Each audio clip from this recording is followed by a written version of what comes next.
So in this video, I'm going to show you one of my favorite project management games. But before I do that, I just wanted to mention, if you're interested in some free PMP prep materials, if you want to get certified in project management, we've got a lot of free resources over at projectprep.org. Now, to get to the game, go ahead and head over to thatpmgame.com and we'll get started. So you go to that website, you're going to see this. And on the right-hand side here, up towards the top, you're going to see your resources. You're going to see that your budget is, in this case, $892,000, and you're going to have 4 staff members. Now, basically, every time you refresh this screen, you're going to see something different. And so when you go to thatpmgame.com, you'll probably see a different budget and a different set of resources. Now, for each of your resources, they'll tell you a little bit of information about them. So Vicky is average, John is low cost, Kathy is fast, and Marty is slow. Those are things to consider as you assign resources to activities on your project. Now, in the middle of the page, you're going to see your Gantt chart, and the length of the Gantt chart bars represent the duration of the task, the planned duration. How long do we think it'll take? On the left-hand side, you're going to see the names of your tasks. Now, some of the tasks are connected with arrows. What this tells me is there's dependencies between these tasks.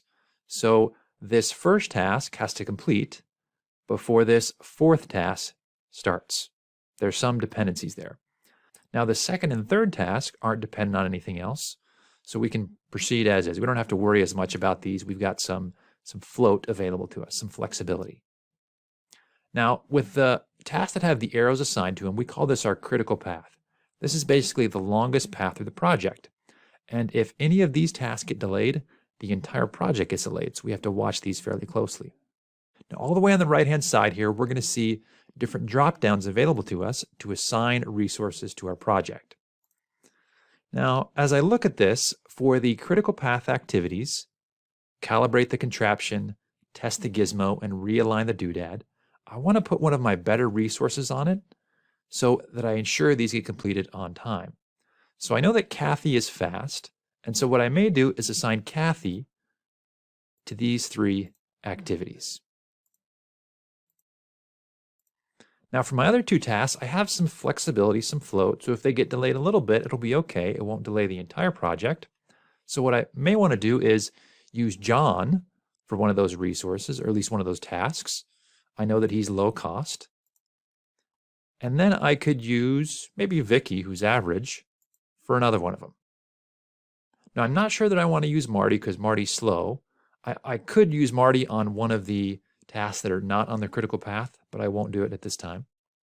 Now, when you have all your resources assigned, you can click this start button here, and what you're going to see is that dotted vertical line start moving, and that's going to show you where you currently are.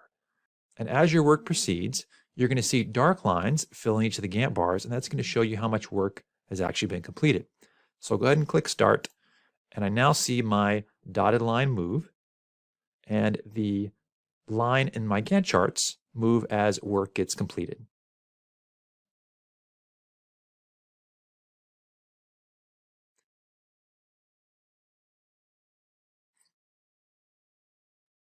Okay, great.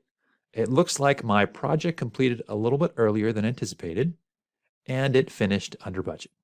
So this is just a simple, fun way to start learning about project management. To play the project management game at thatpmgame.com.